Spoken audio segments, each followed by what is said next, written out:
I'm Adrian, 29 years old, and I never thought I'd be writing something like this. But sometimes workplace betrayal reaches a level so audacious that you need to share it with strangers just to process the sheer nerve. This is about my former boss, Kenneth, how he stole credit for my career-defining project in front of our CEO, and what I handed our company's top executive that left Kenneth speechless and changed the trajectory of both our careers forever. Let me start by giving you the context that makes what happened so much more devastating. I worked as a senior analyst at Meridian Financial Solutions, a mid-sized investment firm that specializes in helping regional businesses optimize their financial strategies. It's the kind of company where individual contributions can really make a difference, where a single innovative approach can save clients millions of dollars and establish your reputation in the industry. I'd been with Meridian for 4 years, working my way up from junior analyst to senior analyst, and I genuinely loved what I did. Financial analysis isn't glamorous to most people, but there's something deeply satisfying about finding inefficiencies in complex systems and creating solutions that have real impact on businesses and their employees. My boss, Kenneth Morrison, had been my supervisor for the past 2 years. He was 45, had been with the company for 8 years, and held the title of Director of Strategic Analysis. When I first started working under Kenneth, I thought I'd hit the lottery in terms of management. He seemed supportive, knowledgeable, and genuinely interested in helping me develop my skills and advance my career. Adrian, he'd say during our weekly one-on-ones, you've got real potential in this field. I see a lot of myself in you when I was starting out. If you keep working hard and learning, there's no limit to how far you can go in this industry. Kenneth would include me in high-level meetings, introduce me to important clients, and give me increasingly complex projects that stretched my analytical abilities. He'd review my work carefully, offer constructive feedback, and make sure I understood not just the technical aspects of financial analysis but the strategic thinking behind client recommendations. For 2 years, this mentorship felt genuine and valuable. Kenneth would advocate for my salary increases, recommend me for professional development opportunities, and publicly praise my contributions during team meetings. I thought I was lucky to have a boss who was invested in my success rather than threatened by it. But looking back now, I can see that Kenneth was playing a longer game than I'd realized.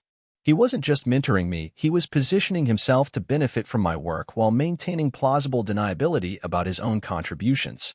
The project that would ultimately expose Kenneth's true character began 6 months ago when Meridian landed our biggest client ever, Ashford Industries, a regional manufacturing conglomerate with 12 facilities and annual revenue of $850 million.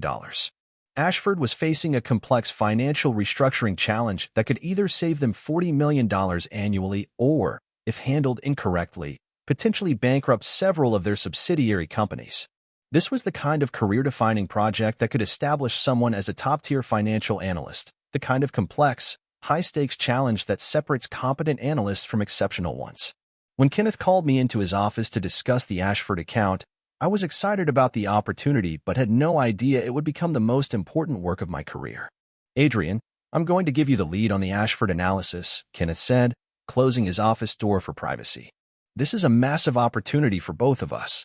If we can solve their restructuring challenge, it'll establish Meridian as the go-to firm for complex financial optimization in this region. He outlined the scope of the project, analyzing 12 years of financial data across all Ashford subsidiaries, identifying inefficiencies in their capital allocation, and developing a comprehensive restructuring plan that would maximize their operational efficiency while minimizing tax liabilities and regulatory compliance costs. I'll be supervising the project, of course, Kenneth continued, but you'll be doing the heavy lifting on the analysis. This is your chance to show what you're capable of, and I'll make sure you get the recognition you deserve when we present to the CEO. For the next 4 months, I worked on the Ashford project with an intensity I'd never experienced before. I was putting in 12-hour days, working weekends, diving deep into financial modeling software, and developing analytical approaches I'd never attempted before. The complexity was staggering. I had to analyze not just each subsidiary's individual performance, but the interconnected relationships between their shared resources, supply chains, and market dependencies. Kenneth checked in regularly, reviewing my progress and offering guidance when I hit roadblocks. But as the project developed, I started noticing that his involvement was becoming more supervisory and less collaborative. He'd review my work and suggest refinements, but the core analytical insights, the innovative approaches, the breakthrough solutions, those were coming from me. The turning point came when I developed what I called the cascade optimization model, a new approach to corporate restructuring that identified not just individual inefficiencies, but the ripple effects of addressing those inefficiencies across interconnected business units.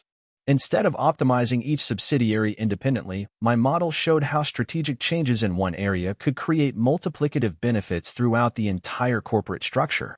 When I presented this approach to Kenneth, his reaction was immediate and enthusiastic. "Adrian, this is brilliant. This cascade model could revolutionize how we approach corporate restructuring. This isn't just going to save Ashford $40 million. This methodology could be applied to dozens of our other clients." But then he said something that, in hindsight, should have been a warning sign. "I want you to document everything about this model, the mathematical foundations, the implementation process, the analytical framework, everything. We need to make sure we can replicate this approach for other clients." At the time, I thought Kenneth was being thorough and strategic. Now I realize he was ensuring he'd have complete access to my intellectual property if he needed to present it without me. Over the following weeks, I refined the cascade optimization model and applied it to Ashford's specific situation. The results were even better than I'd hoped. My analysis showed that Ashford could save $52 million annually through strategic restructuring, while actually improving operational efficiency and reducing regulatory risk. Kenneth was ecstatic about the results, and we began preparing for the presentation to our CEO, Margaret Shin, who would then present our recommendations to Ashford's board of directors.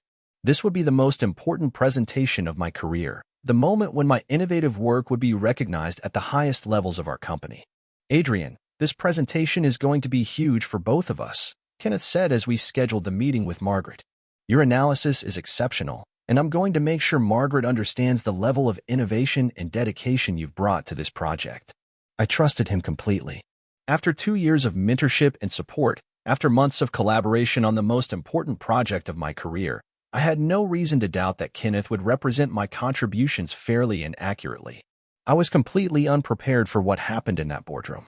The presentation to CEO Margaret Shin was scheduled for 10 a.m. on a Thursday morning in Meridian's executive boardroom.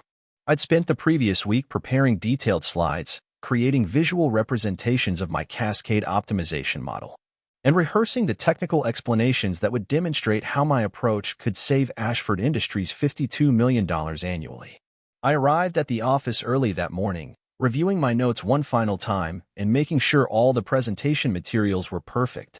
This was my moment, the opportunity to present groundbreaking work directly to the CEO and potentially establish myself as one of the company's top strategic analysts.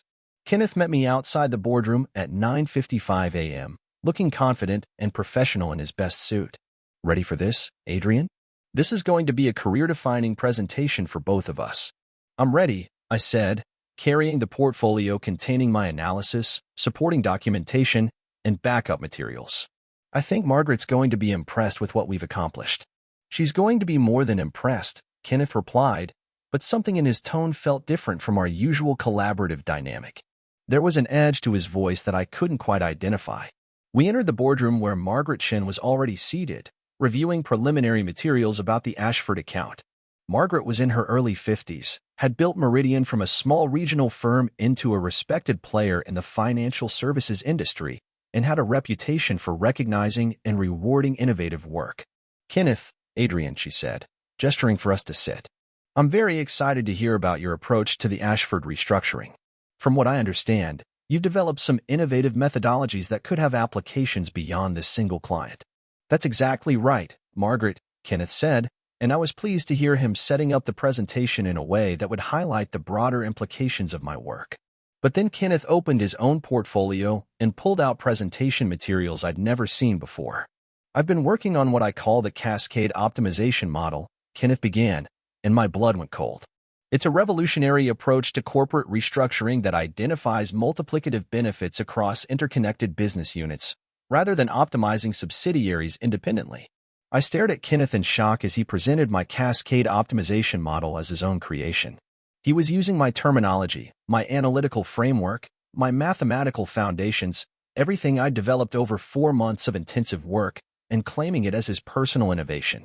"The beauty of this approach," Kenneth continued, clicking through slides that contained my analysis, "is that it doesn't just identify individual inefficiencies. It maps the ripple effects of strategic changes throughout the entire corporate structure, allowing us to achieve optimization results that traditional methods would miss completely. Margaret was nodding appreciatively, clearly impressed by what she thought was Kenneth's innovative thinking.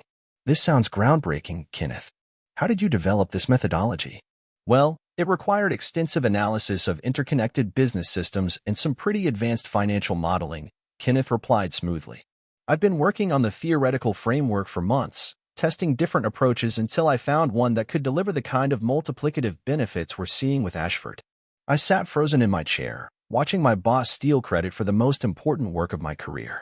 Every insight, every innovation, every breakthrough I'd achieved over 4 months of 12-hour days, Kenneth was presenting it all as his own intellectual property. The results speak for themselves, Kenneth continued, displaying the financial projections I'd calculated. Instead of the $40 million in annual savings we originally projected, my cascade optimization model shows that Ashford can save $52 million annually while actually improving operational efficiency. That's incredible, Margaret said. Kenneth, this could revolutionize how we approach corporate restructuring for all our major clients. Have you considered developing this into a proprietary methodology that we could market as a specialized service? Actually, that's exactly what I was thinking, Kenneth replied. I believe we could position Meridian as the premier firm for cascade optimization analysis, potentially expanding into new markets based on this innovative approach. Throughout this entire exchange, Kenneth hadn't mentioned my name once. He wasn't just taking credit for my work, he was completely erasing my contribution to the project, presenting himself as the sole creator of everything I developed. Margaret turned to me for the first time during the presentation. Adrian, what's been your role in supporting Kenneth's development of this methodology? The moment felt surreal. Margaret was asking me to describe how I'd supported Kenneth's work on my own project, how I'd assisted him in developing my own innovations. Kenneth jumped in before I could respond. Adrian's been invaluable in gathering data and handling the implementation details. He's got great attention to detail for the technical execution of complex analysis. Data gathering, implementation details, technical execution. Kenneth had reduced my role to that of a research assistant who handled the mundane aspects while he did the creative and strategic thinking. That's great teamwork, Margaret said, still focused on Kenneth. It's wonderful when directors can delegate effectively while maintaining oversight of innovative development. I realized that Kenneth had orchestrated this presentation specifically to marginalize my contributions while positioning himself as the visionary behind my work. He'd spent months observing my development process, learning my methodology, and preparing to present it as his own innovation.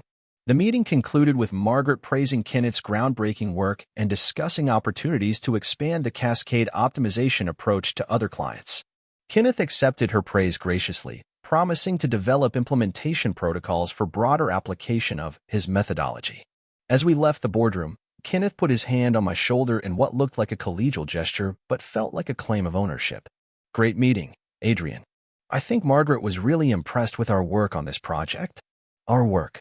After stealing complete credit for my innovation, Kenneth was now graciously including me as a junior partner in our achievement. That's when I realized I had something Kenneth didn't know about, something that would change everything. Walking back to my desk after watching Kenneth steal credit for 4 months of my work, I felt a mixture of rage, disbelief, and something else, a cold, calculating anger that told me I wasn't going to let this betrayal stand unchallenged. Kenneth had made a critical error in his theft of my work. He'd assumed that I was naive enough to trust him completely, and that I hadn't documented my process throughout the project development. But I'm a financial analyst by training, which means I document everything, track every iteration of my work, and maintain detailed records of my analytical development. Over the 4 months I'd spent developing the cascade optimization model, I'd kept meticulous records not just of my final results, but of my entire creative process. Every breakthrough, every dead end, every refinement of my methodology, I documented it all in real time, creating a comprehensive timeline that proved beyond doubt that the innovations Kenneth had just claimed were mine from start to finish. Sitting at my desk, I opened the folder on my computer labeled Ashford Project Documentation. Inside were dozens of files that told the complete story of my work. Version 1.0 of my Cascade model, dated 4 months ago, showing my initial theoretical framework. Version 2.0, 3 weeks later, incorporating the first major refinement after I'd identified limitations in my original approach. Version 3.0, documenting the breakthrough moment when I realized how to map multiplicative effects across business units. Versions 4.0 through 8.0, showing the gradual development and refinement of the mathematical foundations that Kenneth had just presented as his own innovation. But more damning than the technical documentation were the email records I'd maintained throughout the project. Every time I'd updated Kenneth on my progress, every breakthrough I'd shared with him, every question I'd asked and solution I'd developed. It was all documented in timestamped emails that showed clearly who was doing the creative work and who was receiving updates about that work. The most revealing emails were the ones where I'd explicitly presented new insights to Kenneth, explaining my reasoning and asking for his feedback on approaches I'd developed independently. His responses consistently showed him learning from my innovations rather than contributing his own. "Adrian, your approach to mapping subsidiary interdependencies is really innovative. I hadn't considered that angle before. Can you develop this further and show me how it would affect the overall optimization model? This is excellent work on the cascade effect calculations. I'm starting to see how this could revolutionize our approach to corporate restructuring. Keep developing this methodology. I think you're onto something big. Your breakthrough on multiplicative benefits is exactly what this project needed. I'm impressed by the level of innovation you're bringing to this analysis. Document everything about this approach so we can replicate it for other clients." Every email showed Kenneth responding to my innovations as if he were learning about them for the first time, asking me to explain my reasoning, requesting that I develop my ideas further. There was no evidence of him contributing original insights or guiding the development of the cascade optimization model, only evidence of him receiving regular updates about my independent work. But the most damning piece of evidence was something Kenneth had no idea existed: a detailed project journal I'd kept throughout the development process. As part of my personal professional development, I'd maintained a daily log of my work on complex projects, documenting not just what I'd accomplished each day, but my thought processes, breakthrough moments, and problem-solving approaches. It was a habit I developed in graduate school and continued throughout my career as a way to track my growth as an analyst. The Ashford Project Journal was 47 pages long and contained detailed, day-by-day documentation of my work developing the cascade optimization model. It read like a real-time narrative of innovation, showing exactly how I developed each component of the methodology Kenneth had just claimed as his own. Day 23 had a major breakthrough today on the interconnectedness problem I've been struggling with. Instead of treating each subsidiary as an independent optimization target, what if I mapped the resource flows between them and optimized the entire network simultaneously? This could be the key to achieving multiplicative rather than additive benefits. Day 31. The mathematics are more complex than I initially thought, but I think I've figured out how to model the cascade effects. Each optimization in one business unit creates ripple effects in connected units, and those ripple effects can be quantified and incorporated into the overall optimization calculation. Day 45. Kenneth reviewed my work today and was really excited about the cascade approach. He said he'd never seen anything like this methodology before and thinks it could be applied to other clients. I'm starting to think this could be a career-defining innovation. Day 67. Finished the first complete implementation of the cascade optimization model. The results are incredible. Instead of the $40 million in savings we originally projected, this approach shows potential for $52 million in annual savings. Kenneth was amazed when I showed him the results. He said this could revolutionize how we approach corporate restructuring. Every entry in the journal documented my independent development of the innovations Kenneth had just presented as his own work. More importantly, the entries showed Kenneth consistently responding to my breakthroughs as if he were learning about them for the first time, never contributing original insights or claiming prior knowledge of the approaches I was developing. But I had one more piece of evidence that would make Kenneth's theft completely indefensible: the original presentation materials I'd prepared for the CEO meeting. 3 days before our meeting with Margaret Chin, I created a complete presentation outlining my cascade optimization model, including detailed slides explaining the methodology, mathematical foundations, and implementation approach. I'd sent these materials to Kenneth for his review and feedback, expecting that we'd collaborate on the final presentation format. Kenneth had responded with minor suggestions about slide formatting and presentation flow, but hadn't questioned my ownership of the content or suggested any changes to the sections where I'd clearly identified myself as the developer of the cascade optimization approach. The email thread showed me sharing my presentation materials with Kenneth, him providing feedback on the formatting, and me incorporating his suggestions into the final version. What it didn't show was any discussion of Kenneth presenting the work as his own, any indication that he would be claiming credit for my innovations, or any suggestion that my role would be reduced to data gathering and technical support. I had everything I needed to prove that Kenneth had committed intellectual property theft in front of our CEO, but I needed to be strategic about how I used this evidence. Confronting Kenneth directly would give him an opportunity to develop counterarguments or try to muddy the waters about our respective contributions. Instead, I was going to present the evidence directly to Margaret Chen in a way that would make Kenneth's betrayal undeniably clear. I spent my lunch hour preparing a comprehensive documentation package that told the complete story of my work on the Ashford project. The timeline was clear, the evidence was overwhelming, and the conclusion was inescapable. Kenneth Morrison had stolen credit for his subordinate's career-defining innovation and presented it to the CEO as his own work. At 2 p.m., I requested an urgent meeting with Margaret Chen. Margaret Chen's assistant scheduled my meeting for 4 p.m. that same afternoon. I spent the intervening hours carefully organizing my evidence into a presentation that would tell the story clearly and undeniably. This wasn't about revenge. It was about truth, professional integrity, and ensuring that credit for innovative work went to the person who'd actually done that work. I arrived at Margaret's office with a comprehensive folder containing printed copies of all my documentation, the project timeline, email records, my development journal, and the original presentation materials I'd created. I also brought my laptop with the digital files, knowing that Margaret would want to verify the timestamps and metadata that proved when each document had been created. "Adrian," Margaret said as I entered her office, "your message said this was urgent and related to the Ashford project. Is there a problem with the client presentation?" "Margaret, there's a serious problem, but it's not with the client. It's with how the project was represented to you this morning." I opened my folder and placed the first document on her desk, a printed timeline showing the development of the cascade optimization model over 4 months, with specific dates for each major breakthrough and innovation. What you saw in Kenneth's presentation this morning was actually my work. The cascade optimization model, the mathematical framework, the analytical approach that impressed you so much. I developed all of it independently over the past 4 months. Margaret's expression shifted from confusion to concern as she began reviewing the timeline. "Adrian, that's a very serious accusation. Kenneth presented that methodology as his own innovation." "I know, and I can prove that it wasn't." I handed her the printed email records. "These are communications between Kenneth and me throughout the project development. You can see from the timestamps and content that I was consistently presenting new insights to Kenneth, explaining my reasoning, and asking for his feedback on approaches I developed." Margaret spent several minutes reading through the email thread, and I could see her understanding the implications of what she was seeing. Kenneth's responses consistently showed him learning about my innovations, not contributing his own. "This email from 6 weeks ago," she said, pointing to one of Kenneth's responses, "he's asking you to explain how you developed the multiplicative benefits calculation. That doesn't sound like someone who created the methodology himself." "Exactly. And there's more." I handed her my project journal.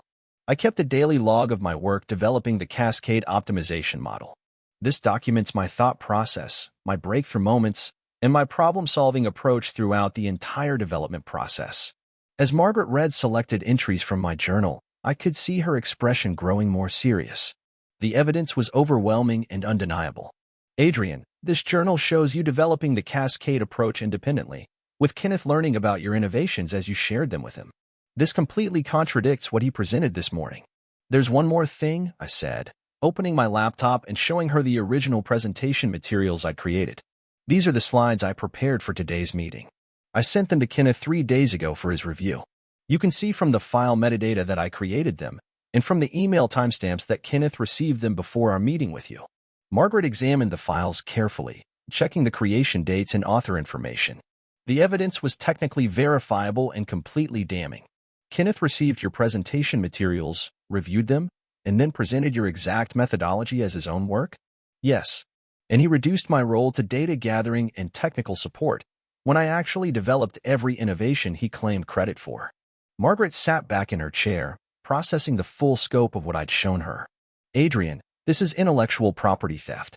Kenneth has committed a serious professional ethics violation by claiming credit for your work. I wanted you to see the evidence before taking any action.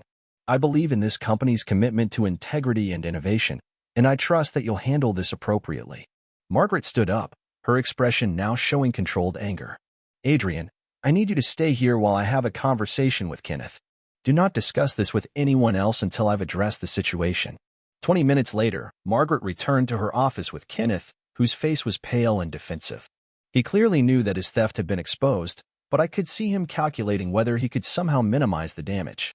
Kenneth, Margaret said, her voice ice-cold, I've reviewed comprehensive evidence that the cascade optimization model you presented as your own work this morning was actually developed by Adrian.